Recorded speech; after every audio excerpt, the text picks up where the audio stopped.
Hello అండి, అందరికీ నమస్కారం. Welcome back to our channel. ఈరోజు బాబు ఊరికి వెళ్తున్నాడనేసి నేను లెగ్ పీస్తో పులావ్ చేశాను. చికెన్ లెగ్ పీస్ పులావు తొందరగా అవ్వడానికి ఇలాగ చేశాను అనమాట. లేకుండా దమ్ బిర్యానీ చేసేదాన్ని, త్వరగా ప్రాసెస్ కంప్లీట్ కావాలని ఇలా చేశాను. అలాగే లెగ్ పీస్తోనే కబాబ్నే మనము లెగ్ పీస్ కబాబ్ ఎలా చేస్తాం అలాగే చేసి ఆయిల్లో డీప్ ఫ్రై చేయకుండా కుక్కర్లోనే 1 స్పూన్ ఆయిల్ వేసేసి ఇందులోనే స్టీమ్ అవుతుంది అనమాట. ఇది చికెన్ ఇలా ఉంది కదా, బాగా ఉడికింది. ఇందులోకి మనము బియ్యం కూడా వేసేద్దాము. బియ్యం ఇరిగిపోకుండా మెల్లగా ఒకసారి అంతా కలిపేసుకుందాము. ఈ గ్లాస్తో 4 గ్లాసెస్ బియ్యం వేసినాను. వీటికి మనము ఇప్పుడు 7 గ్లాసెస్ వాటర్ వేసుకుందాం.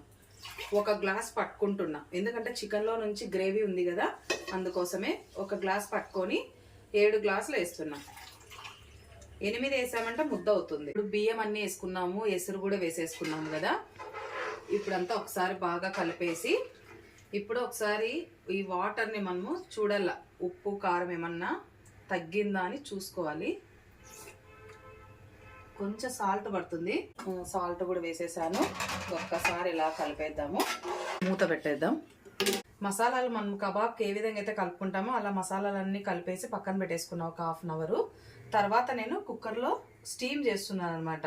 ఆవిరికే ఉడికేలాగా పెట్టాను, చూపిస్తాను. కొంచెం పుదీనా, కొంచెం కొత్తిమీర, ఇవి 2 వేసి బాగా కలిపేసుకోవాలి. ఇప్పుడు మూత పెట్టేసి కొంచెం ఇది మంట సిమ్లో పెట్టేసుకోవాలి. ఇప్పుడు చూడండి, ఎక్కువ ఆయిల్ లేకుండా మనము ఆయిల్ ఇందులోనే చికెన్లో ఉన్నటువంటి ఫ్యాటే కరిగి ఇది ఆయిల్ లాగా వచ్చింది. నేను కొద్దిగా జస్ట్ అంత వేసాను, 1 టీ స్పూన్ అంతా, కానీ ఇంత ఆయిల్ వచ్చేసింది. ఇలాగ చేసుకుంటే హెల్త్కి కూడా మంచిది మనకి, ఎందుకంటే ఇది ఆవిరికి ఉడికిపోయింది అనమాట. డీప్ ఫ్రై లాగా లేకుండా ఇది ఇలా చేశాను. టేస్ట్ కూడా ఇది సూపర్గా ఉంటుంది. చూద్దాం ఒకసారి. చూడండి లోపల కూడా ఎంత బాగుందో, చాలా బాగుంది. బాగా మెత్తగా ఉడికిపోయింది. 1 విజిల్ ఇచ్చాను అంతే. మసాలా అనేది లోపల వరకు వెళ్ళింది. ఇది హెల్త్కి కూడా మంచిది. ఎక్కువ ఆయిల్ లేకుండా మనము ఇలా స్టీమ్ చేసుకున్నామంటే కుక్కర్లో చాలా బాగుంటుంది.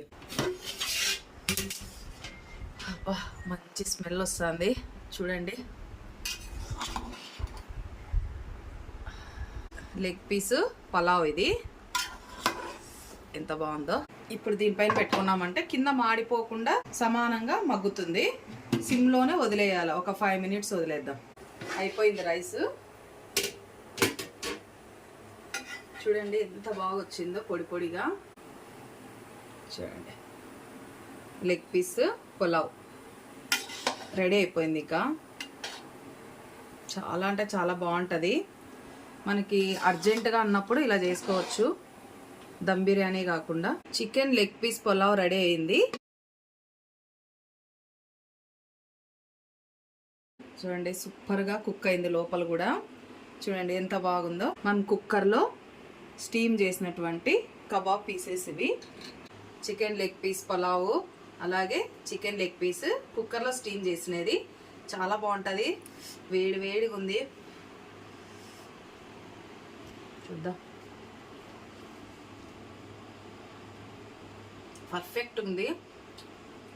ఇందులోకి చికెన్ గ్రేవీ కూడా అవసరం లేదు, ఇంకా అంత బాగుంది అనమాట. ఇది కూడా చూడండి కుక్కర్లో వేసింది. ఇది కూడా చాలా టేస్టీగా ఉంటుంది. చూడండి ఎంత బాగా కుక్ అయిందో. చాలా వేడివేడిగా ఉన్నాయి.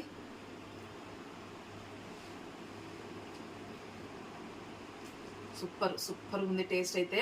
మీకు నచ్చితే ఇలాగే ట్రై చేయండి ఒకసారి. ఇలాంటి మరిన్ని వీడియోస్ కోసం మా ఛానల్ని ఫాలో అవ్వండి. మీకు ఈ వీడియో నచ్చితే లైక్ చేయండి, షేర్ చేయండి. కొత్తగా ఎవరైనా ఛానల్ చూస్తుంటే సబ్స్క్రైబ్ చేయండి. థ్యాంక్ యూ ఫర్ వాచింగ్ అండి. బాయ్ అండి.